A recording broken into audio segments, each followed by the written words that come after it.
Printemps des Bastides est sur les rails annuels des échanges interculturels.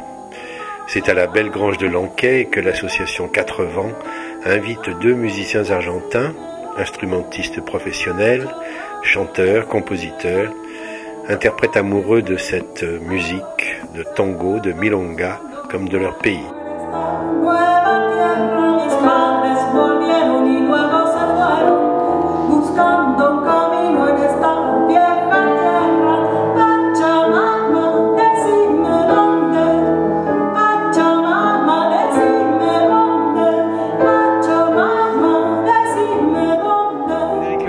Nous sommes à Lanquet ce soir, samedi 12 mai, dans le cadre du Printemps des Bastides, dans ce magnifique endroit qui est la Grange de Lanquet. L'association Quatre Vents, en partenariat avec le Conseil Général de la Dordogne, organise donc un concert avec Gianna Caroni et Carlos Caceres, donc au programme du tango. Alors première question, pourquoi avoir programmé de la musique, on va dire, latino-américaine, argentine ici à Lanquet ? Essentiellement parce que la programmation du Printemps des Bastides étant les échanges interculturels. Donc depuis des années où on travaille avec le Conseil Général sur ces échanges interculturels, on est toujours dans cette démarche-là. D'accord. La Grange de Lanquet, on vient de le dire, que c'était un endroit assez unique, un écrin, on va dire, ici en Dordogne. Vous êtes président de l'association Les Quatre Vents. Vous avez même, depuis très longtemps, vous faites des expositions, vous faites venir des concerts. On a parlé de Marquisson, l'été musical en Bergeracois. Et puis, en plus du concert de ce soir, il y a des installations, dont une installation qu'on a filmée tout à l'heure. Est-ce que vous pouvez nous en dire un peu plus pour les spectateurs ou les personnes qui viennent? C'était une installation assez étrange, on voit des plumes et puis il y a une sorte de capteur. Alors qu'est-ce que c'est? C'est un capteur de rêve. Ce qui m'a interpellé déjà sur le thème choisi, les Amériques, c'était de travailler sur la symbolique du capteur de rêve, qui consiste à prendre les bons rêves, les mauvais rêves, et de faire un travail avec l'école de Lanquet, qui ont produit des textes qui symboliquement rentrent dans le capteur de rêve.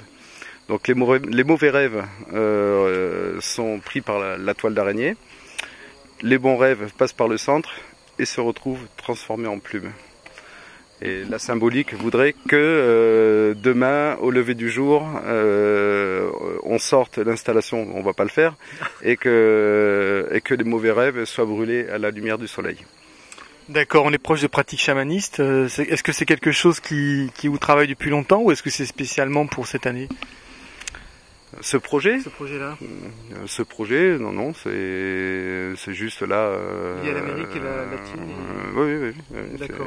C'est-à-dire que, en fait, la proposition de l'agence culturelle départementale, on s'est adapté pour faire ce projet. Alors, est-ce qu'il est facile pour une association comme la vôtre de faire vivre la culture à Lanquet? Quelles sont les difficultés? Ce lieu, donc, on l'a dit, permet un espace, un volume assez impressionnant. Est-ce que vous arrivez, quels sont d'abord les obstacles pour essayer de faire vivre les pratiques culturelles, les expositions et les rencontres ici? Il n'y a pas vraiment d'obstacle. Je suis adjoint à la mairie, donc je suis suivi dans mes projets, même si je suis pas toujours compris. Et après le public commence à prendre l'habitude à ce qu'il y ait tous les ans une manifestation et viennent découvrir avec plaisir les expositions ou la installation. Et ce qui me fait plaisir notamment, c'est lorsqu'il y a des touristes qui montent au château, qui rentrent dans la grange lors d'installations comme ça ou d'expositions et qui aient l'impression que c'est un centre culturel permanent. D'accord.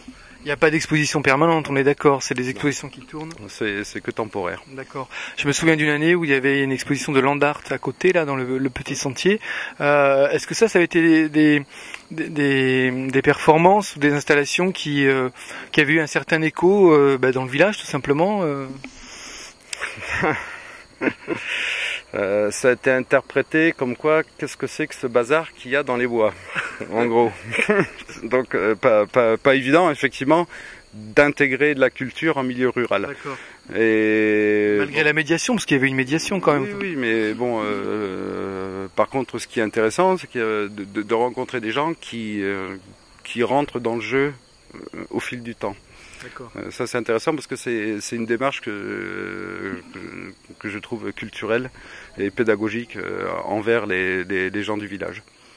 Alors, est-ce qu'il y a des artistes présents à Lanquais ou dans les environs de Lanquais qui exposent ici? Enfin, vous êtes plasticien vous-même. Oui. Est-ce qu'il y a d'autres artistes qui participent aux expositions ou aux installations ici à Lanquais? Alors tout à fait, toujours dans ce cadre de faire intervenir les gens du village.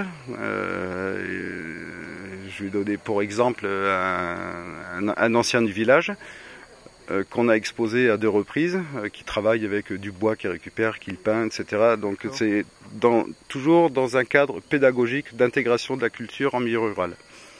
D'accord. Et enfin, concernant l'historique de cette grange, depuis quand elle a été dédiée comme ça à des pratiques culturelles? C'était quoi avant? Qu'est-ce qu'était la grange avant? Alors là, il y a tout un historique sur la grange. Ça a servi de bergerie, ça a servi de temple protestant. Elle a été dédiée à la culture, notamment dans les années 70. Où il y avait des interventions, du théâtre, où dans le petit journal local, il était demandé aux gens du village l'hébergement des artistes qui venaient intervenir à la grange. Donc on essaye de reprendre un petit peu cet esprit. Ouais. D'accord.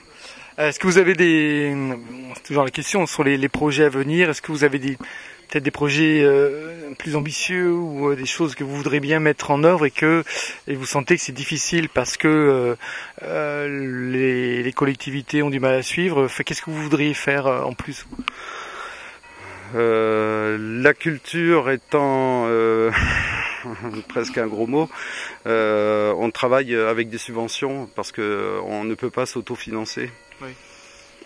Donc nous avons heureusement la chance de monter des projets, d'être subventionnés par le Conseil général, par la mairie, pour réussir à faire ce genre de démarche.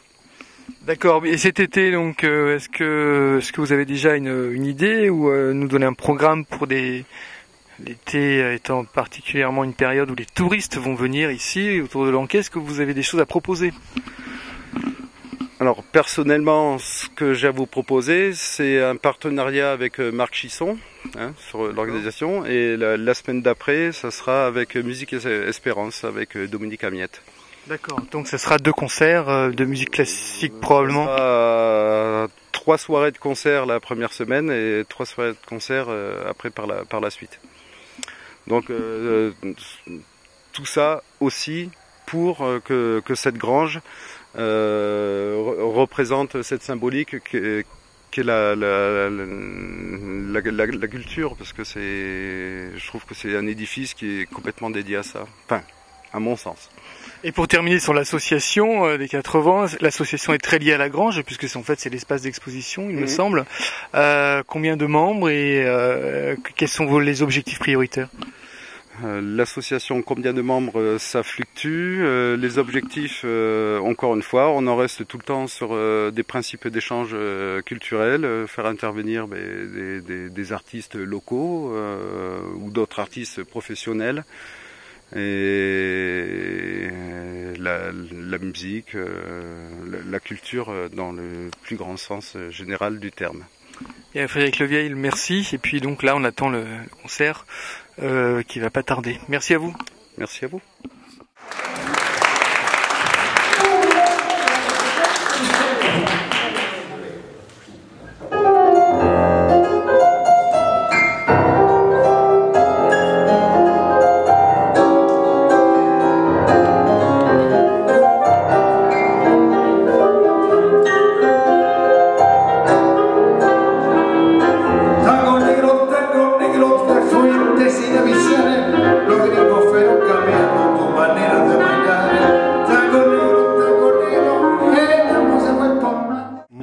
Nous sommes une toute petite, pequeñita télévision associative locale, et c'est vraiment gentil de nous consacrer quelques minutes de votre temps. Voilà, je vais vous donner la parole. Vous êtes ici pour quelque temps dans la région? On a passé 3 jours, on était dans la région en train de faire des animations pratiquement avec cette musique-là dans un cadre convivial, par exemple, atypique. D'abord, on était dans une bibliothèque, par exemple, je ne me souviens pas le nom. Après, hier, on était dans une ferme, justement, dans une ferme carrément, une ferme. Bon. Et donc, très convivial, il y a plein de gens, il y avait un cocktail, il y avait beaucoup de choses, c'était très animé, etc. Et aujourd'hui, ici, dans une belle village. Et vous avez été recruté par des associations locales ? Écoutez, on ne sait pas trop. Oui, il y a des associations, oui, certainement, on a vu. Oui, des personnes, en tout cas de la bibliothèque, qui sont aussi médiathèques et qui font un travail auprès des gens pour faire connaître différents types de musique. Et c'est dans ce cadre-là que...